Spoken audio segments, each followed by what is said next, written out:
Que em nome de Jesus o Senhor elimine toda distração, toda inquietação das nossas almas e que em nome de Jesus a tua palavra tenha liberdade para falar aos nossos corações, em nome de Jesus. Amém. Paz. Paz, igreja. Vocês estão bem? Ó, glória. Ô, glória. Tava com saudade de pregar, uai. Tem uns tempinhos já aí que eu não ministro. Hoje eu vou tentar usar o computador, gente. Vou tentar. Porque, ó, tá vendo? Fico atrás dele quase, ó. É muito alto.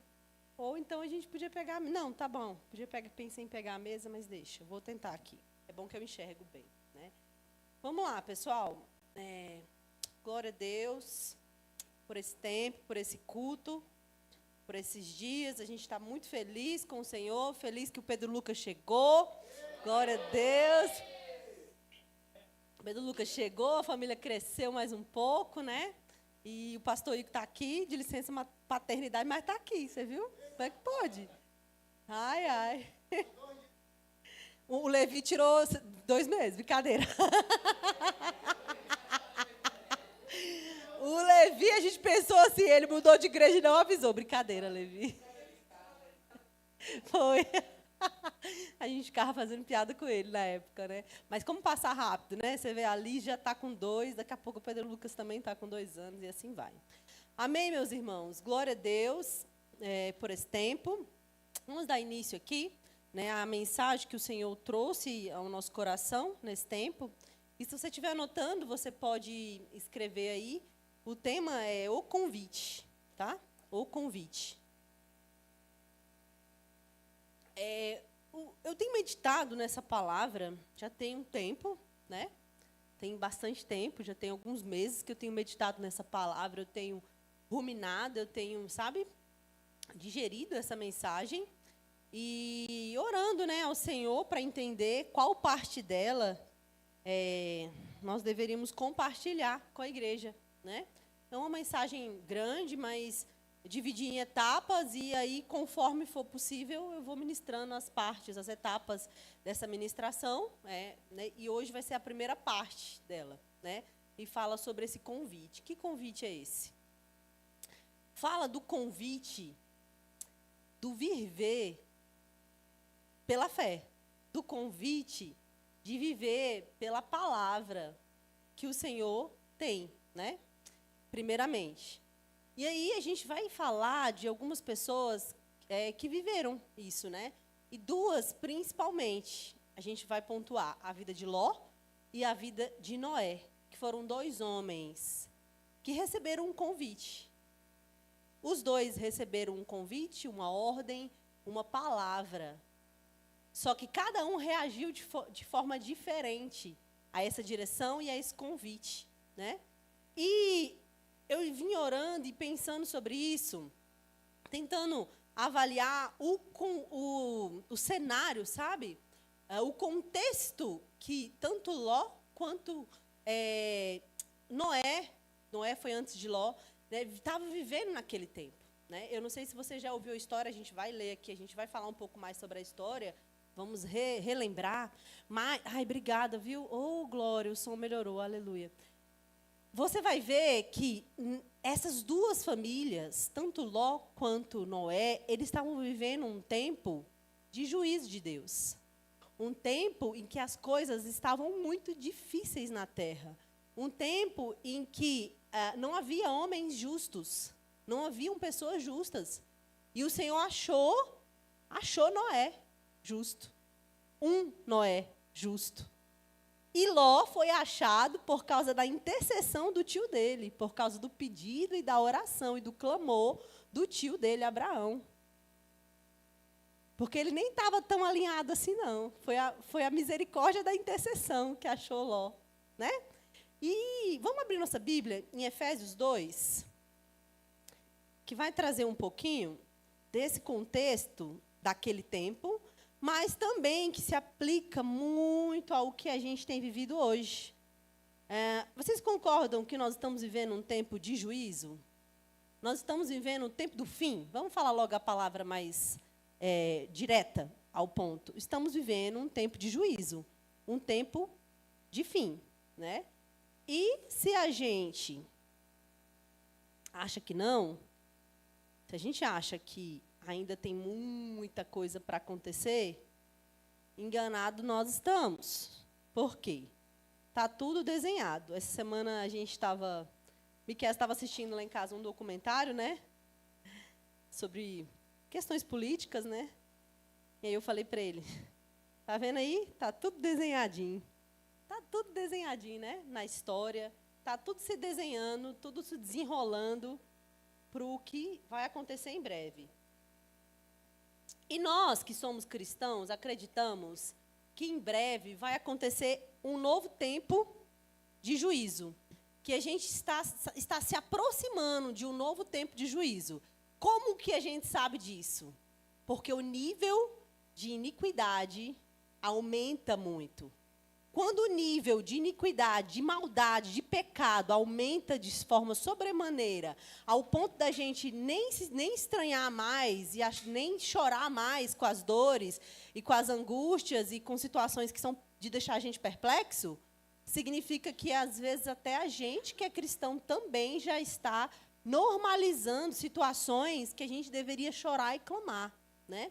Então, assim, a frieza, o nível de iniquidade, o nível de injustiça, o nível de pecado, de desobediência, de afastamento de Deus está muito grande. Então, isso é uma evidência clara que um tempo de juízo está chegando novamente. Por que o juízo chegou lá para Ló, o sobrinho, na cidade de Ló, de Abraão? Porque havia muita iniquidade, desobediência, havia coisas terríveis ali naquele lugar. Então, o Senhor decidiu encerrar aquele tempo, encerrar aquele ciclo, aquele lugar. Assim como também no tempo de Noé. Ninguém queria ouvir a Deus. Apenas Noé queria ouvir a Deus. Então, o Senhor também precisou exercer ali naquele lugar juízo. Mas vamos lá. Vocês estavam mortos em suas transgressões e pecados, nos quais costumavam viver, quando seguiam a presente ordem deste mundo, e o príncipe do poder do ar, o espírito que agora está atuando nos que vivem na desobediência. Anteriormente, todos nós também vivíamos entre eles, satisfazendo as vontades da nossa carne e seguindo os desejos e os pensamentos. Como os outros, éramos, por natureza, merecedores da ira. Então, a gente vê que o espírito que agora opera no ar, nas potestades, nas questões espirituais, e também que está operando agora, é o espírito que opera dos filhos da desobediência, daqueles que infligem, daqueles que vão contra a lei de Deus, daqueles que vão contra o mandamento do Senhor, né? E você sabe muito bem como andam as coisas, em todos os lugares, em todas as realidades. É como se nós fôssemos um peixinho contra uma correnteza gigante, não é? A sensação que a gente tem, às vezes, é que a gente é um peixinho dentro de uma correnteza e tem uma quantidade de cardume de peixe indo na mesma direção e a gente está vindo na direção contrária, né? Que é a direção da palavra, que é a direção da ordem, né? Do preceito do Senhor. E em Apocalipse 22, também você vai pegar, pode abrir lá. Apocalipse 22. Me ajuda a pregar aí, varão. Me ajuda aí. Apocalipse 22 diz assim, 22:11. Já lá no finalzinho, né? 22:11.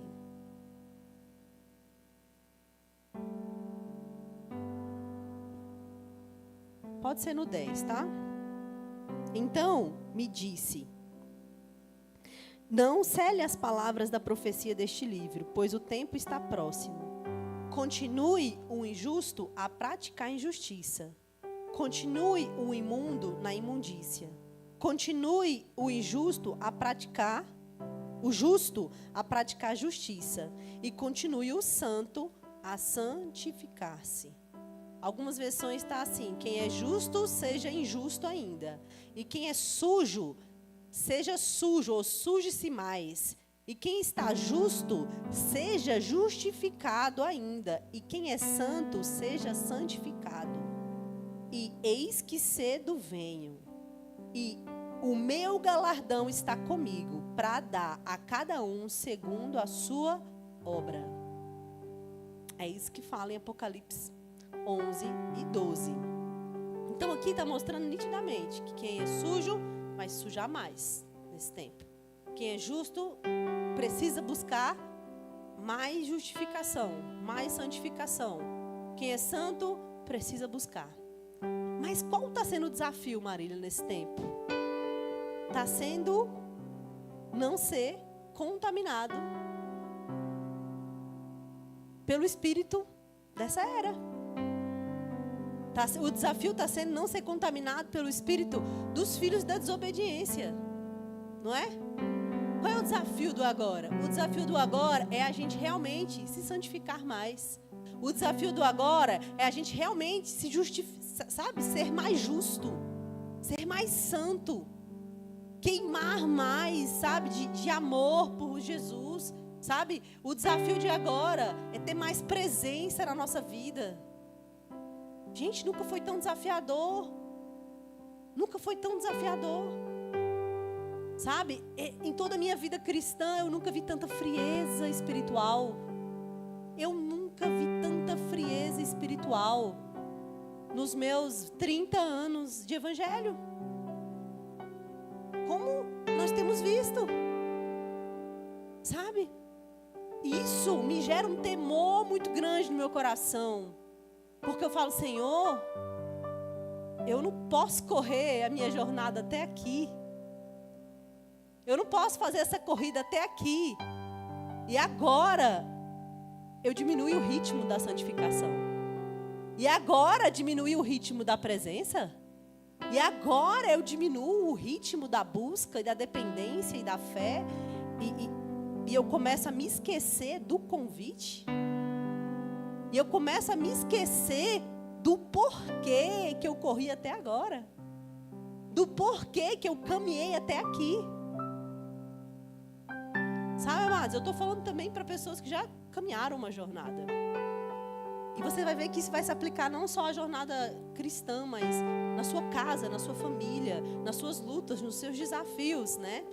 É uma palavra de renovo mesmo. É uma palavra, sabe, de entendimento para o tempo que a gente está vivendo. Eu lembro que há uns 5 anos atrás, 4, o Senhor me deu uma palavra sobre a igreja, sobre a noiva. Numa madrugada, o Senhor me deu uma palavra numa madrugada. E eu escrevi aquela palavra rapidamente, eu tenho ela, ministrei ela aqui uma vez. E essa palavra, ela falava sobre o esfriamento que viria. Falava sobre o esfriamento tenebroso que viria, não é? E quando a gente olha ao redor e a gente vê tudo o que está acontecendo no mundo, em todos os contextos, existe sim um espírito que está agindo para gerar afastamento da presença, frieza, sabe? De desistência, sabe? Desistência da esperança, da palavra que Deus tem para a sua família, desistência dos projetos que Deus tem para a sua casa, aquelas palavras que o Senhor falou que vocês viveriam, sabe? Lá no início. Aquelas palavras que enchiam o coração de esperança, né? E a gente vai se esquecendo. Então, a vinda do Senhor vai acontecer. A vinda do Senhor está aí, em eminência. Tudo que a gente está vendo acontecer está apontando para isso. E o nosso objetivo como igreja é colocar você como participante do que Jesus preparou para os dias mais proféticos da humanidade. Nós estamos agora vivendo os dias mais proféticos da humanidade. Noé queria ter visto isso. Você está entendendo? Abraão queria ter visto isso. João Batista queria ter visto isso. Paulo queria ter visto esse dia. O dia da volta do Senhor. O dia. E nós estamos em eminência de visualizar. Eu não sei se você percebe, mas está muito próximo. Está palpável, amados. Eu vejo, eu consigo sentir ele vindo pelos montes, saltando pelos montes, como diz a palavra. O meu amado vem saltando pelos montes. Ele vem. E a gente, como igreja, precisa lembrar do porquê nós estamos aqui. Nós estamos aqui porque nós não somos daqui. A sua casa não é aqui, Darla. A sua cidade não é aqui. Tudo isso é passageiro. A nossa casa, a nossa cidade, o nosso lugar é Sião. Sabe? E a gente precisa se lembrar que tudo que o Senhor fez na história da igreja, na história da humanidade, é para que a gente chegasse a esses dias, os dias mais proféticos que a humanidade já viu. Só que junto com esses dias mais proféticos que a humanidade já viu, a gente também tem a frieza tenebrosa. A gente tem a falta de amor. A palavra de Deus fala que no tempo do fim, o amor se esfriaria. E a gente vê filhos contra pais, e pais contra filhos, esposo contra esposa, esposo contra, né? A gente vê o caos instalado, sendo que nós deveríamos estar vivendo um tempo de alinhamento. Nós deveríamos estar vivendo um tempo de ajuste, um tempo de preparação, sabe? Um tempo de temor, um tempo de aguardo. Mas não é um aguardo passivo. É um aguardo que apressa. É um aguardo que apressa. Jesus, pode vir. A gente está aqui, ó. Mais um dia. Preparando. Eu imagino Noé, dentro daquele contexto dele, construindo aquela arca. Quantos anos construindo aquela arca? Uma pecinha de cada vez, uma madeira de cada vez. E conforme ele construía, se apressava o dia do juízo. Né? Então, nós estamos vivendo esse tempo, só para introdução, qual é o cenário, o tempo que a gente está vivendo. O espírito de agora é o que opera nos filhos da desobediência. E o Senhor me deu uma palavra, que a primeira vinda de Jesus, ela foi precedida por João Batista. E a sua volta terá também uma geração de profetas, uma geração de homens, de mulheres, banhados por devoção ao Cordeiro. Eu não sei se você sabe, mas antes que João Batista viesse, a igreja viveu 400 anos de silêncio profético. 400 anos, a igreja viveu um hiato. 400 anos de não teve profecia, não teve profetas. E João Batista veio lá do deserto preparar o caminho do Senhor. João Batista saiu lá do deserto, preparando e avisando. Ele está chegando, ele está chegando, ele está chegando, ele está chegando, né? E ele veio trazer a renovação da mensagem, do aguardo, da expectativa para o retorno, né? Para a chegada de Jesus, do Salvador. E João Batista, ele é um modelo de sacerdócio, ele é um modelo profético de sacerdócio e de nazireado muito interessante para a gente avaliar, né? Mas outro dia a gente vai avaliar mais profundamente. Mas o que eu estou querendo trazer? João Batista veio, preparou o caminho para Jesus, depois de 400 anos de silêncio profético. Agora eu te pergunto, Rodolfo, a gente está vivendo um silêncio profético? Não. A gente está vivendo o maior derramar do Espírito Santo sobre a terra. Aí você fala, mas eu não estou vivendo isso. Então busca viver, porque Ele está derramando. Eu não estou vivendo isso ainda. Meu irmão, então vai atrás, porque Ele está derramando. Ele está derramando algo extraordinário sobre a terra. É uma porção fresca, é uma porção nova. É uma porção, sabe, que repara, que tampa as brechas, sabe, que passa betume nas madeiras que precisa passar, sabe, é uma porção que enche, que capacita, que renova, é uma porção, sabe, que abre os nossos olhos para ver o que precisa ser visto, é uma porção, sabe, de derramar, que guarda o nosso coração. Então, amados, tem algo novo sendo derramado do Espírito nesse tempo. Porque a palavra de Deus fala que quando chegasse o tempo do juízo e do fim, seria derramado. Então, o que está sendo derramado hoje, Alice, é muito excelente, muito maior do que foi derramado em Pentecostes.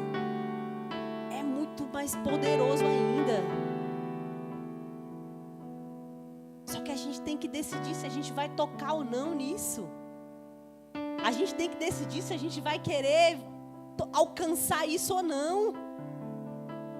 Ou se a gente vai querer viver uma vida normal, com um nível de presença normal, com um nível de culto normal, com um nível de adoração normal, com um nível de cura normal dentro da medida, com um nível de almas e vidas sendo ganhas dentro da normalidade.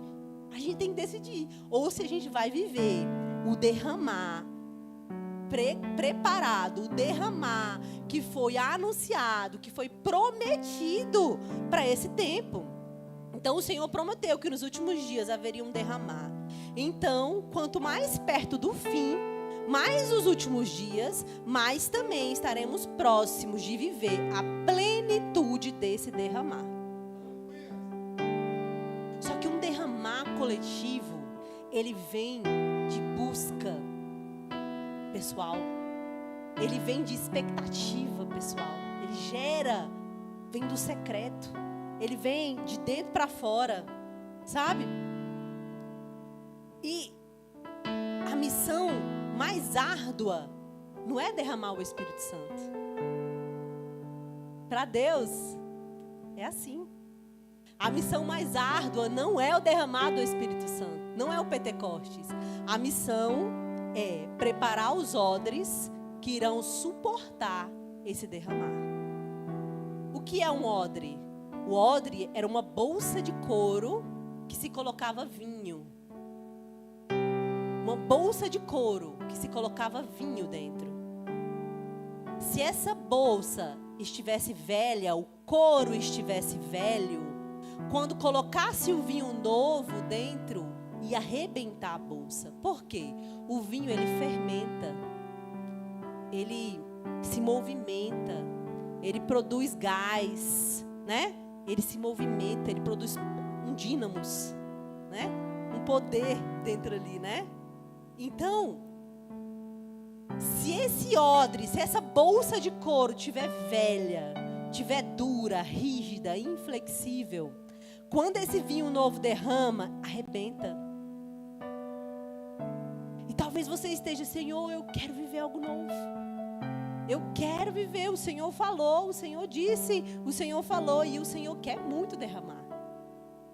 Só que Ele precisa primeiro transformar, renovar o seu odre. O seu odre precisa ser novo também. A sua estrutura precisa ser nova também. A sua visão precisa ser nova, precisa ser renovada também. Porque senão não suporta o vinho novo. Não suporta o derramar para esse tempo que Ele quer derramar. Que é muito além do que eu recebi há 20 anos atrás. Amados, já foi incrível o que a gente viveu há 20 anos atrás. Já imaginou o que Ele está preparando a gente para derramar agora? Você está entendendo? Alice, são milhares e milhares de almas. São milhares e milhares de batismo. É cura, é poder, é sinais, é aleijado andando, é depressão, é esterilidade sendo curada. E eu vejo que o Senhor está nos sacudindo e dizendo, eu quero um odre novo. Eu preciso de um odre novo, que suporte o novo. E aí entra essa referência que eu li, que eu falei do odre, está lá em Mateus 9,17. Depois você pode dar uma estudada. E aí o Senhor falou algo comigo. Quando o Senhor estava gerando essa palavra no meu coração, o Senhor falou comigo: filha, é preciso estabelecer comportamentos que renovem o odre. Fala comigo, é preciso estabelecer comportamentos que renovem o odre. Se não houver uma mudança comportamental, se não houver uma ação, não existe uma renovação. E a gente nunca vai suportar o novo. E quando o Senhor falou isso comigo, eu falei: tá, Senhor, o que eu tenho que fazer? Desde a minha infância, Senhor, eu ouço o Senhor falando que ia derramar, e que eu ia fazer parte disso, que ia viver isso. Desde a minha infância, Senhor, eu ouço palavras, eu tenho uma palavra, eu tenho uma promessa. O Senhor falou que eu faria parte disso. O que eu faço para viver isso? E Deus falou: eu preciso que você estabeleça comportamentos que te renovem como odre. Porque você está um odre velho, você não suporta o novo ainda. E aí eu comecei algumas ações pessoais de busca, de renovo, de movimento, sabe? Senhor, eu quero mais fome, eu quero mais sede, eu preciso de mais fome, eu preciso de mais sede. Troca todo esse odre, troca toda essa estrutura rígida, inflexível, essa estrutura, sabe, que serviu para aquele vinho velho, mas que não serve para o que o Senhor quer fazer novo, porque o Senhor falou que ia fazer. Comportamentos que renovam o odre, para absorver e suportar o vinho que o Senhor está prestes a derramar. Eu não sei o que Deus está mandando você fazer e se movimentar, mas é necessário uma ação, é necessário que a gente se movimente, é necessário. E aí agora a gente vai vir de volta para o juízo. Vamos voltar para o início. Vamos voltar de novo para o início, para a palavra. Hebreus 11 fala de homens que o mundo não foi digno de conhecer, mas foi reservado a minha e a sua geração, o conhecimento de Cristo. A Bíblia fala em Hebreus 11 de Abraão, de quem mais? Fala dos pais da fé, fala de Isaac, fala de Jacó, fala de Noé, fala de Enoque, fala só dos referência, não é? Mas Jesus se revelou a eles só em sombra, Rodolfo. Só em sombra. Jesus se revelou a Noé através da arca. Só uma sombra. E para nós, hoje, nós temos a arca revelada por completo, que é Cristo. Arca significa um lugar de proteção, significa um cesto de proteção, que é o mesmo cesto que foi colocado, o mesmo significado do cesto que foi colocado Moisés. Significa arca, cesto de proteção. Isso aponta para Cristo. Eles só viram a sombra. A gente consegue ver o Cristo todo. A gente consegue experimentar, viver com o Cristo todo, todos os dias.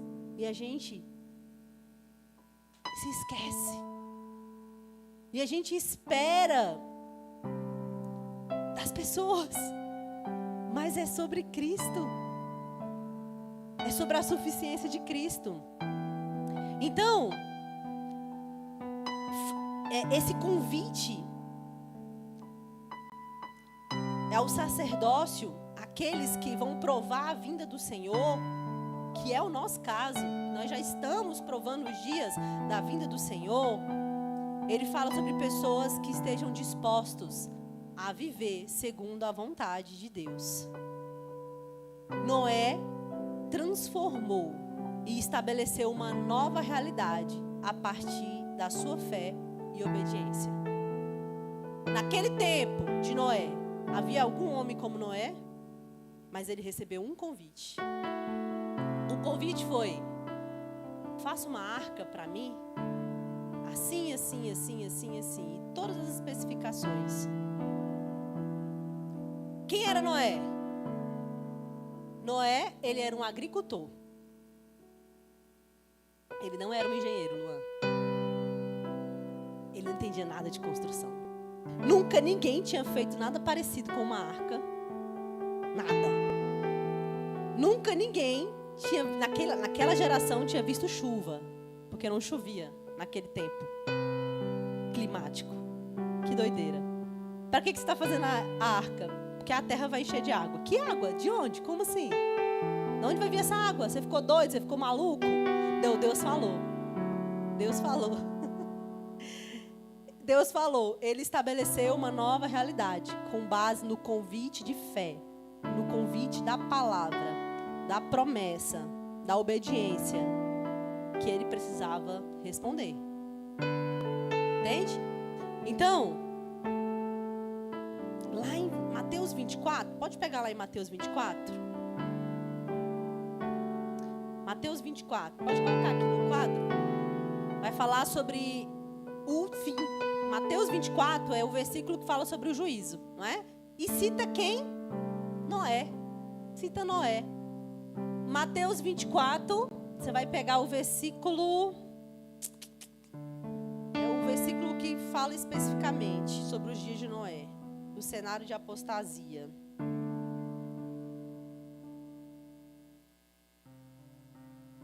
Peraí, vou pegar aqui.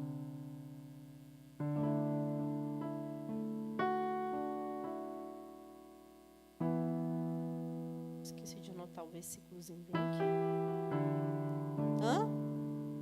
Obrigada. Então, no Mateus 24, 37, cita ele. E diz assim, ó: como foi nos dias de Noé, assim também será na vinda do Filho do Homem. Pois nos dias anteriores ao dilúvio, o povo vivia comendo e bebendo, e casando-se e dando-se em casamento, até o dia em que Noé entrou na arca. E eles nada perceberam, até que veio o dilúvio e os levou a todos. E assim acontecerá a vinda do Filho do Homem. 2 homens estarão no campo, e será levado e o outro deixado, e assim vai. Então, a gente vê que havia um manifesto de juízo nesse tempo. Noé ouviu, obedeceu, construiu algo, ele gerou uma nova realidade a partir de algo que não existia, só porque ele entendeu que era um convite real, que não era brincadeira. Entende? Então, dentro daquele cenário, Noé era o homem que ouvia a Deus com clareza. Apesar da apostasia dominante que governava, né, aquela era, aquele tempo lá, o padrão de justiça na vida daquele homem tornou o juízo manifesto. O que isso significa? Significa que todo mundo ao redor era caído, pecador, pecaminoso, perdido. E Noé destacou, apareceu como um justo. Então ele subiu o nível do padrão de justiça. Ele mostrou o padrão de justiça. O padrão é esse. Deus falou: eu quero o padrão de Noé. Então quem não tiver dentro do padrão de Noé, não serve. Então o comportamento, a postura, a vida dele trouxe o juízo para os demais. Para que o juízo seja manifesto, é preciso levar em conta que deve haver um Noé, um instrumento de Deus usado para ser o padrão de conduta. Vamos falar de nós agora, cristãos. Amados, qual é o padrão do cristianismo que a gente está vivendo? Será que a gente está subindo o nível? Ao ponto do Senhor olhar e falar: eu encontrei alguns justos. Eu preciso descer. Chegou o dia do juízo. Eu encontrei famílias justas, eu encontrei famílias que estão me obedecendo, que estão seguindo, estão ouvindo claramente, estão atentos, estão construindo a arca, estão aguardando a água, estão aguardando cada passo eles estão esperando. Então agora eu posso exercer juízo sobre os filhos da desobediência, porque a Bíblia fala que a ira está reservada aos filhos da desobediência, não porque ele é mau, mas porque a disciplina, ela existe, porque ele ama. Ele ama. Então o padrão de justiça daquela família trouxe juízo. Aí eu lembro daquela mensagem: quem tiver que se santificar, se santifique mais. Quem tiver que ser justo, seja mais justo. Não é? O que o Senhor está querendo dizer para nós? É tempo, sim, de ser mais justo. É tempo de ser mais santo. É tempo, sabe, de buscar mais. E não só, sabe, nós como adultos, mas a casa, a família. Sabe, a arca, Noé levou a casa, a família. Porque quando o Senhor olhar para a terra e Ele vê muitas famílias e muitas pessoas se levantando num padrão de justiça e falando: nós não vamos fazer como o mundo faz. Nós não queremos fazer como os filhos da desobediência faz. Nós queremos seguir a direção e a orientação do Senhor. Nós queremos, mesmo que isso nos custe, mesmo que a gente seja perseguido por causa da verdade, mesmo que a gente não seja compreendido, mesmo que a gente perca, nós queremos seguir o padrão de justiça excelente de Deus. Aí a gente apressa a vinda do Senhor, porque Ele olha para a terra e Ele fala: achei. E agora eu não achei só um Noé, eu achei milhares de Noés. Eu achei vários, né? Que você seja um desses.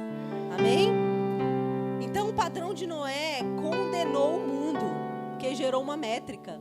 Agora tinha Noé, Noé estava aqui. Os filhos da desobediência estavam aqui. Gerou um padrão, gerou uma referência, não é? Referência. Então o seu comportamento e sua prática de justiça, a sua bondade estabeleciam um padrão de santidade que o homem deveria ter. Como aquele mundo escolheu o caminho oposto ao de Noé, ele foi condenado. Noé foi um pregador da justiça com a sua própria vida. Noé pregou? Noé ficava pregando para o povo? Não. Você precisa pregar? Sim, mas pregue com a sua própria vida. Seja santo, seja justo, santifique-se mais, seja mais justo ainda. Mais justo que a própria justiça, como diz meu marido. Amor, toda hora que tu quer ser mais justo que a própria justiça. Falou, Jesus, misericórdia, quem dera, eu estou precisando. Não, pastor? Por quê, amados? A gente precisa realmente desenvolver isso. Então, ele não saiu pregando. A vida dele foi uma pregação. Ele obedeceu a Deus num tempo em que não criam. Ele tinha a convicção de gastar os dias dele e se preparar para viver algo que nunca tinha acontecido na história. Presta atenção. Ele tinha a convicção de gastar os dias dele para construir algo que nunca ninguém tinha feito. Por causa de um convite à obediência e a uma promessa. Você acha que ele gastou quantos anos fazendo a arca? 120, 140, dizem. Fazendo, construindo. Vamos lá ler para você entender? Vamos trazer referência. Pega lá, Gênesis 6, 22. Só para a gente ficar bem pontuadinho. Gênesis 6, 22. Vai mostrar exatamente o tempo. Gente, para nossa geração imediatista, para nossa geração agulha, porque varão, você não está entendendo. Aqui na minha Bíblia, eu tenho as anotações tudo bonitinhas, sabe? Então, assim, eu gosto de ler minha Bíblia, tá, varão? Me respeita, peraí.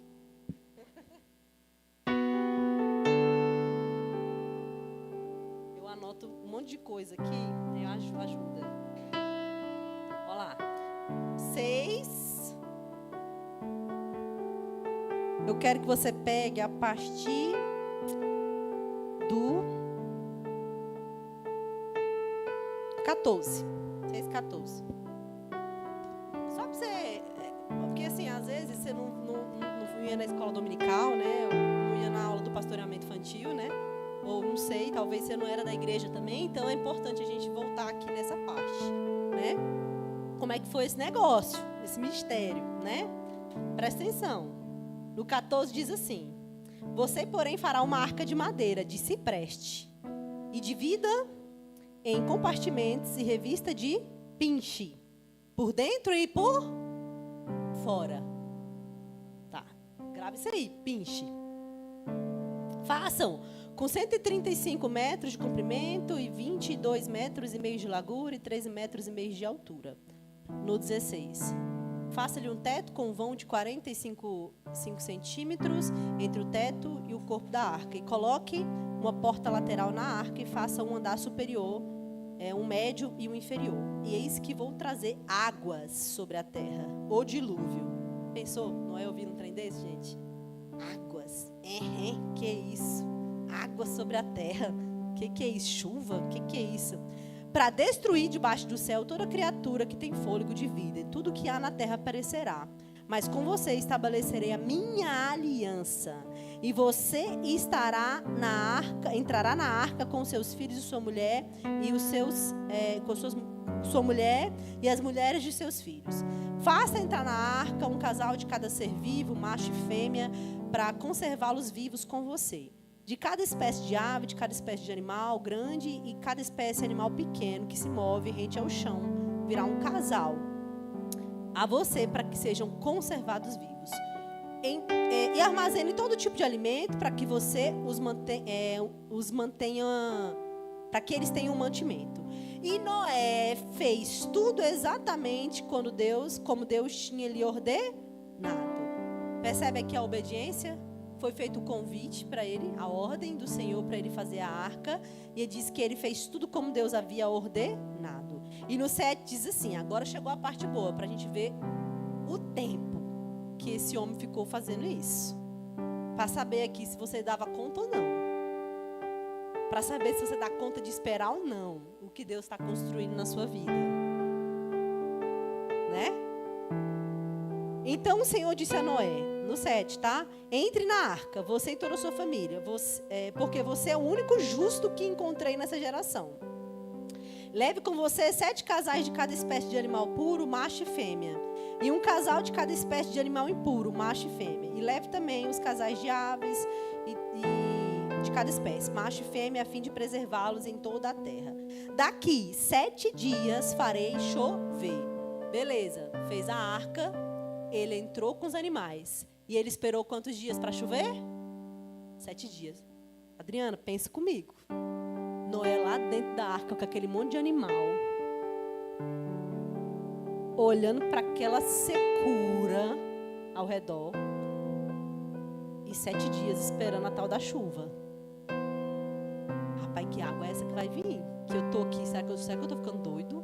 Você imaginou a família dele? O que poderia estar dizendo para ele? Talvez, ou não, porque eu acho que Noé era um cara tão justo, tão convicto, que a família dele descansou na palavra que Deus tinha com ele. Sabe? Claro que com certeza a gente, ser humano, é ansioso, né? Mas eu vejo um lugar de descanso, gente, muito grande na vida desse homem. Um lugar de confiança plena, uma obediência, sabe, plena.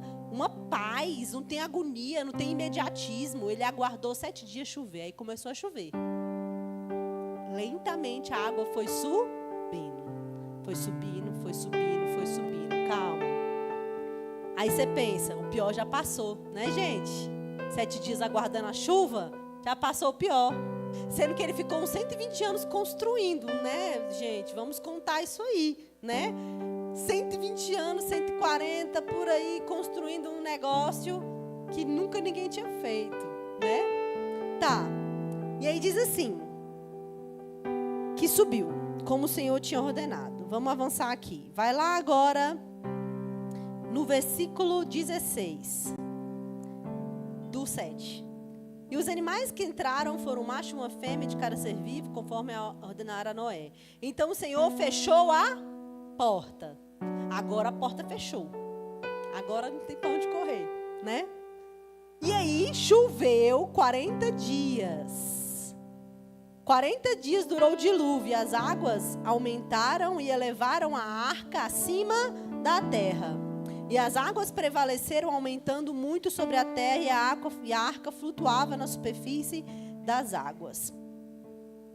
E lá no 24 diz assim, no 24, e as águas prevaleceram sobre a terra 150 dias. Vamos lá, gente. 120 anos construindo, mais 7 dias esperando chover, mais 40 dias chovendo, e agora ele aguardou 150 dias dentro da arca, sem se mover para nenhuma direção, sem aguardar, ouvir nitidamente a voz do Senhor. Que nível de descanso é esse, gente, no Senhor? Que nível é esse de fé, Reginaldo? Meu Deus, você que gerar uma realidade que nunca ninguém gerou, construir algo que nunca ninguém fez, 150 dias de água. E aí, no 8 diz assim, e Deus se lembrou de Noé. Ó, Deus se lembrou, gente, 5 meses depois. Deus se lembrou de Noé e enviou um vento sobre a terra e as águas começaram a baixar. Eu acho que nesse momento aqui surgiu aquela frase, deixa a água baixar. Sabe, já viu aquela piadinha? Vamos deixar a água baixar? Foi nessa hora aqui que eu acho que surgiu esse meme, entendeu? Vamos deixar a água baixar. Foi nesse momento. Então Deus se lembrou de Noé. Deus tinha se esquecido? Não. Mas era necessário aquele processo. Era necessário aquela forma, aquelas etapas. E as águas, e aí no 2 diz assim, as fontes das profundezas e as comportas do céu se fecharam, e a chuva parou, e as águas foram baixando pouco a pouco sobre a terra, a fim de 150 dias as águas tinham diminuído. Aí você pensa, agora eles vão sair, né? Não, queridos. Mais espera, mais aguardo. Olha aí, ó. E diz assim, e no 17º dia do mês, a arca pousou na montanha do Ararat. Aí você pousou, parou. Agora todo mundo vai sair feliz da vida, vai sair desse lugar, né, de confinamento. Aleluia. Chegamos ao lugar da promessa. Calma. E as águas continuaram a baixar até o 10º mês, e no primeiro dia do 10º mês, e apareceram os topos da montanha. E passados mais 40 dias, Noé abriu a janela que fizera na arca, esperando que a terra já tivesse aparecido. Aí no 10 fala assim também, ó. Noé esperou mais 7 dias e soltou uma pomba. E depois soltou de novo essa pomba. É um processo de espera, você percebe? É um processo de um descanso, de uma confiança, de um lugar de fé, de um lugar de confiança plena, de promessa. Que é isso? Que meu Deus, isso é padrão de justiça, amados. Não tem agonia, não tem desespero, não tem ansiedade, sabe? Tem confiança na palavra que o Senhor tem. E aí no 12 diz assim, e ele esperou ainda outros 7 dias e de novo soltou a pomba, para a pomba buscar uma folhinha para ver se ele podia sair. Aí no 13 fala assim, e no primeiro dia do primeiro mês do ano 601 da vida de Noé, secaram-se as águas da terra, e Noé então removeu o teto da arca e viu que a superfície da terra estava seca. E no 27º dia do segundo mês, a terra estava completamente seca. Aí no 15 fala assim, ó. Então Deus disse a Noé, saia da arca, você e sua família, e seus filhos e suas mulheres. E você vai comigo no 20. No versículo 20 diz assim, e depois Noé, quando ele saiu da arca, depois desses dias todos, de aguardar, de ouvir atentamente, de temer ao Senhor, de obedecer ao Senhor. No 20 diz assim, e depois Noé construiu um altar dedicado ao Senhor, e tomando alguns animais e aves impuros, ofereceu como holocausto, queimando sobre o altar. E o Senhor sentiu o aroma agradável, e disse a si mesmo: nunca mais vou amaldiçoar a terra por causa do homem. E aí vocês sabem um pouco mais adiante. Mas olha que interessante. Sabia que Noé poderia ter idolatrado a promessa, Rodolfo, da terra seca? Noé, ele poderia ter idolatrado tanto viver a promessa, que ele ia passar manhã, tarde e noite só pensando nisso. Quando ele saiu da arca, ele não foi desfrutar e viver a promessa de pisar na terra. Ele foi levantar um altar. Por isso que Noé agradava a Deus. Porque o cara era fora da caixinha, gente. E aí você vê Ló. Vamos lá ver Ló. Agora você vai lá em Gênesis 19. Para a gente poder caminhar para o fim. Está bem pertinho, Gênesis 19. Olha a diferença do que Ló fez. Gênesis 19, 15. Diz assim: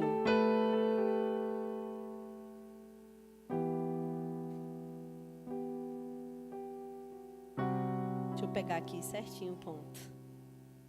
No 10. Não, peraí. Vou passar aqui para ficar mais fácil. 15. 19, 15. Ao raiar do dia, os anjos insistiram com Ló, dizendo: depressa, leve daqui sua mulher e suas filhas, ou vocês também serão mortos quando a cidade for castigada. Tendo ele hesitado, os homens o agarraram pela mão. Que homens? Os anjos, tá, gente? Como também a mulher e as 2 filhas, e os tiraram dali à força e os deixaram fora da cidade, porque o Senhor teve misericórdia dele. E assim que o tiraram da cidade, um deles disse a Ló: fuja por amor à vida, não olhe para trás, não pare em lugar nenhum na planície, fuja para as montanhas, ou você estará morto. Isso aqui era a cidade de Ló, que estava sofrendo juízo. E Deus mandou um anjo lá, anjos para trazer livramento para casa e para a família dele. E falou: corre, bora, anda. E o que aconteceu? E no 18 diz assim: Ló, porém, lhe disse: não, meu senhor, sou servo.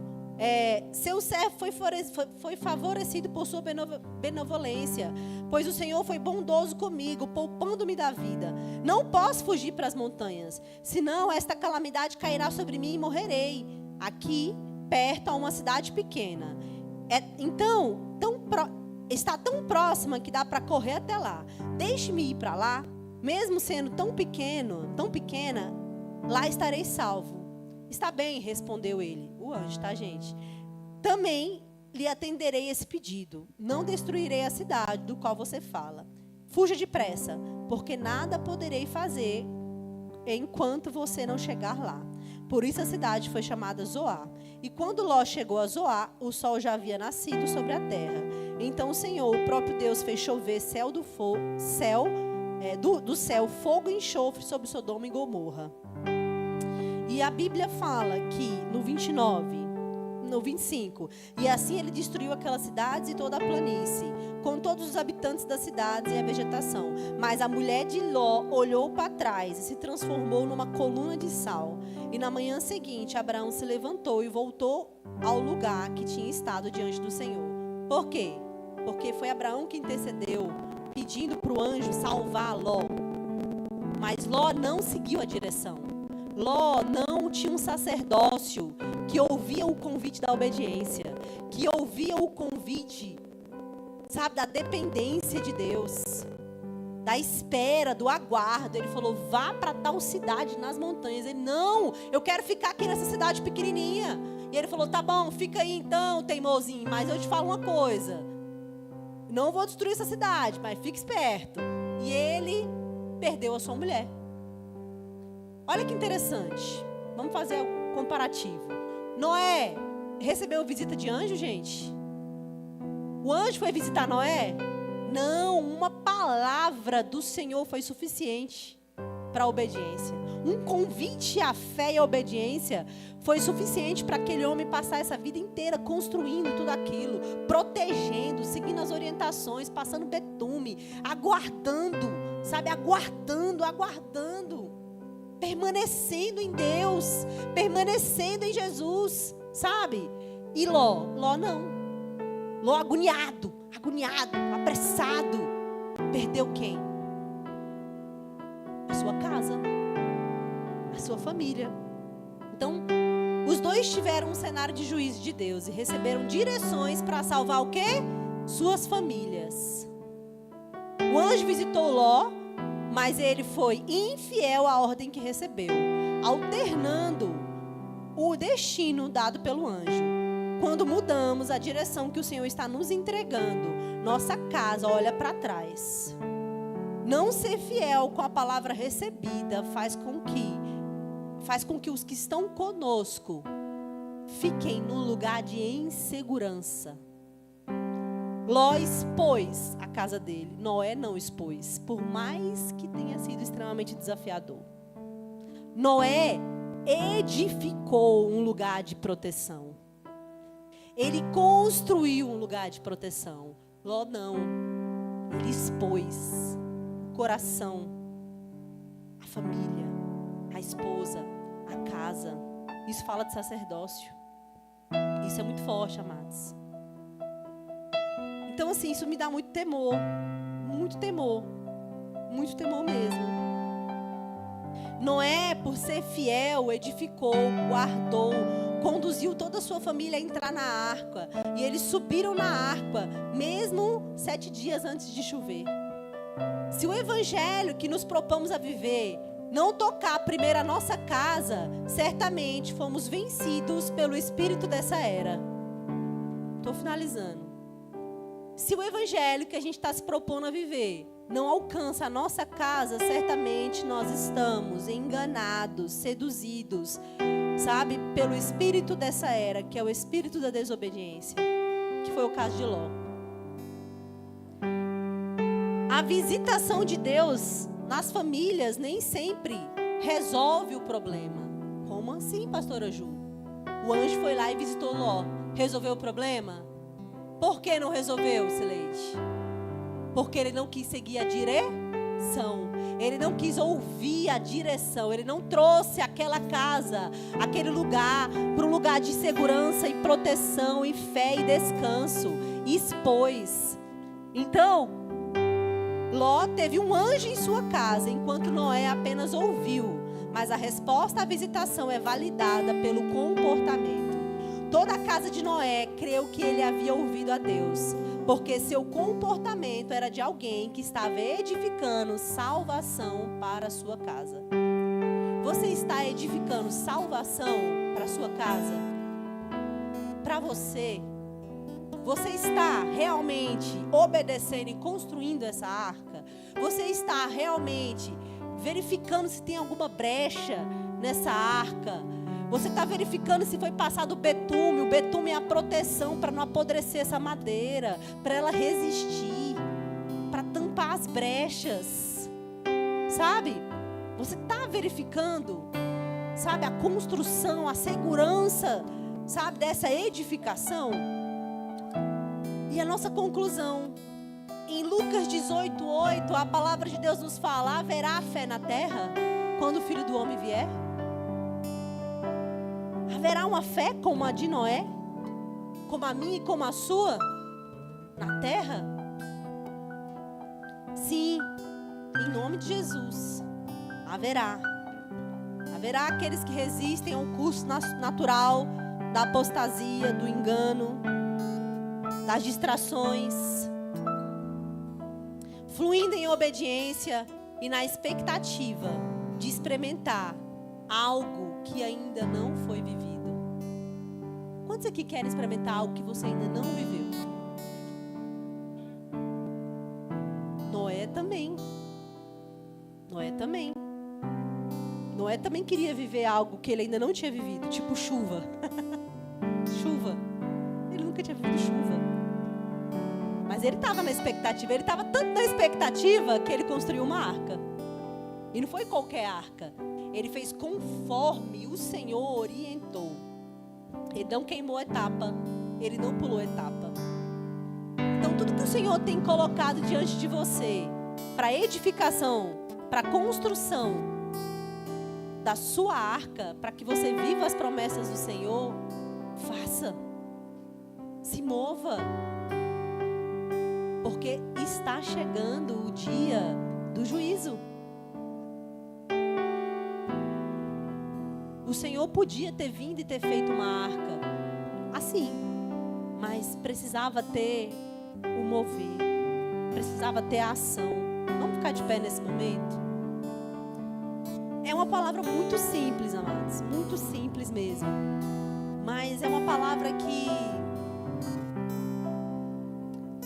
despertamento, de lembrete, sabe? Maranata, Maranata, ora vem, Senhor Jesus. Maranata, ora vem, Senhor Jesus. O dia do juízo está aí.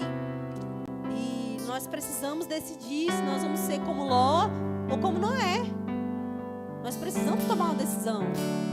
Se nós vamos ouvir com clareza ou se nós vamos ignorar a direção do Senhor para nós. Nós precisamos decidir se nós vamos lutar pela edificação e a construção dessa cesta de proteção, ou a gente vai deixar as coisas fluírem como se fosse dar certo. Gera muito temor no meu coração essa palavra. Mas que o Senhor nos ajude. Eu quero que você ore nesse momento e peça ao Senhor graça sobre a sua vida, sobre a sua casa.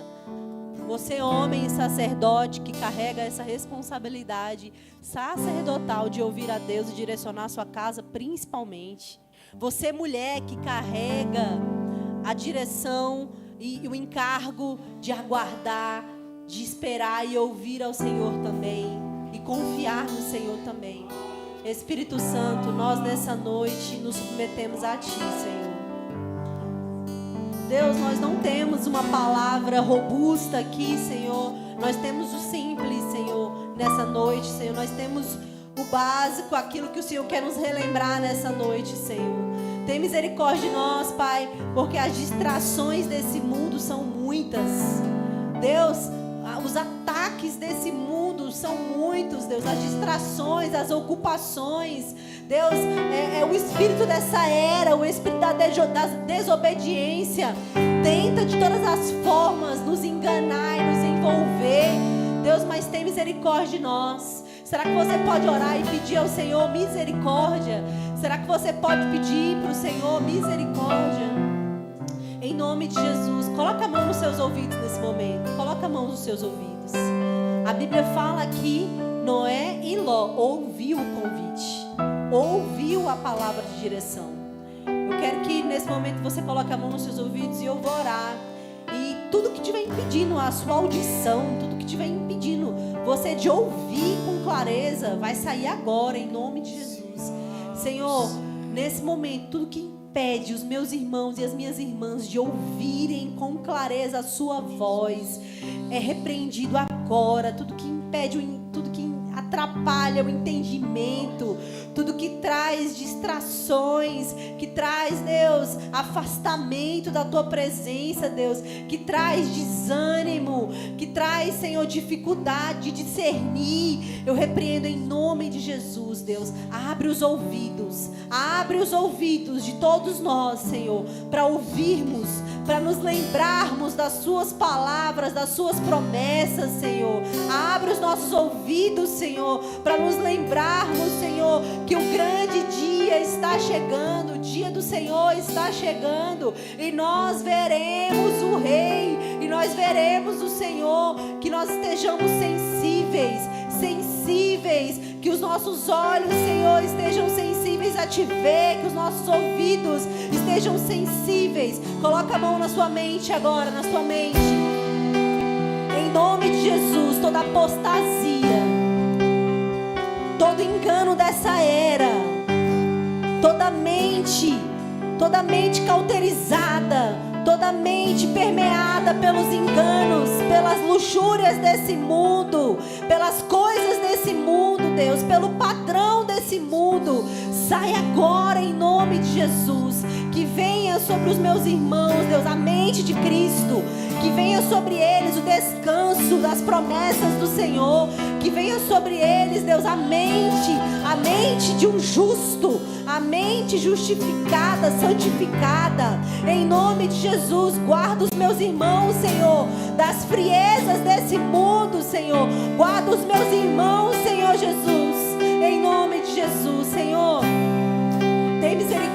levante suas mãos agora e peça: Senhor, eu preciso ser um odre novo. Eu preciso ser um odre novo, Senhor. Deus, eu não quero correr a jornada até aqui, Senhor, e ser um odre velho. Eu preciso de ser um odre novo, Senhor, que suporta aquilo que o Senhor quer derramar nesse tempo. Eu acredito, Espírito Santo, no seu derramar nesse tempo. Eu acredito, Espírito Santo, no seu derramar nessa era. E eu quero viver o derramar do teu Espírito.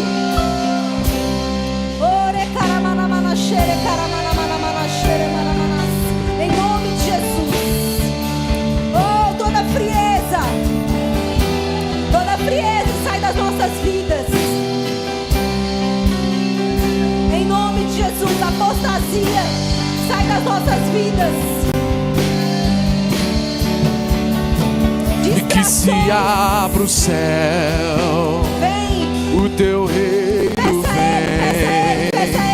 A nossa fé está no nosso Deus. E que se abra o céu, o teu reino vem. Nossa fé está no nosso Deus. E que os céus fechados se abram, teu reino venha mover. A nossa fé e esperança estão em Deus, grande Deus. Que os céus fechados se abram, teu reino venha mover. A nossa fé e esperança estão em Deus, grande Deus.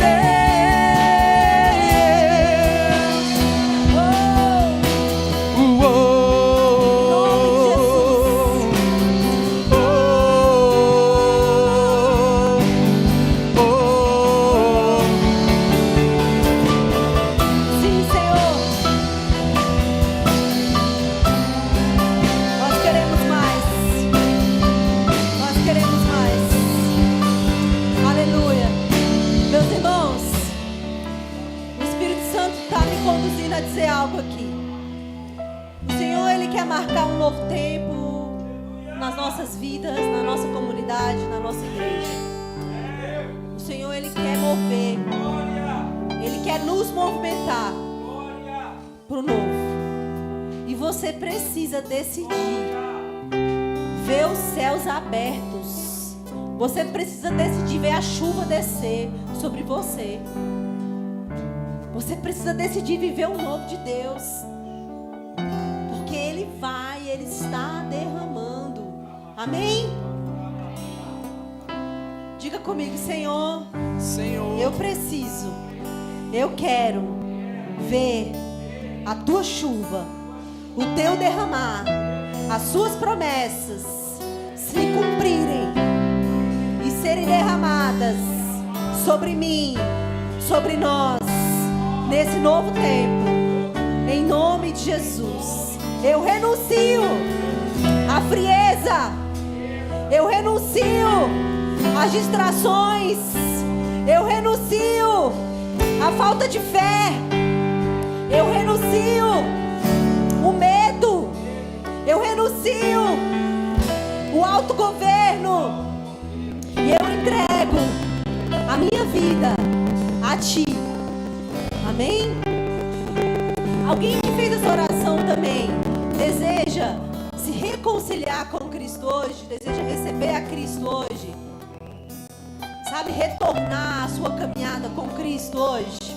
Se tiver alguém, pode vir aqui na frente que nós vamos orar por você. Se tiver alguém que deseja realinhar seu caminho, sua rota,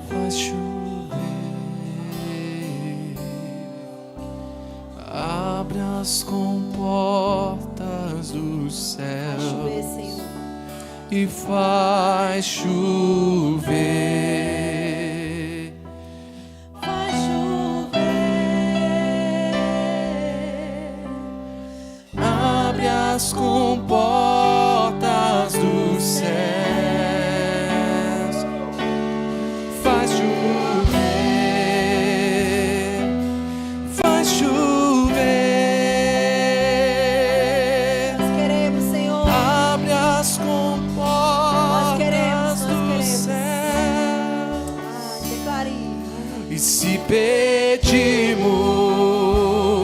Jesus virá como chuva e descerá. Se pedirmos, Jesus virá. Então clame, então grite, então chame por Ele. Vai chover, vai chover. Abre as comportas do céu.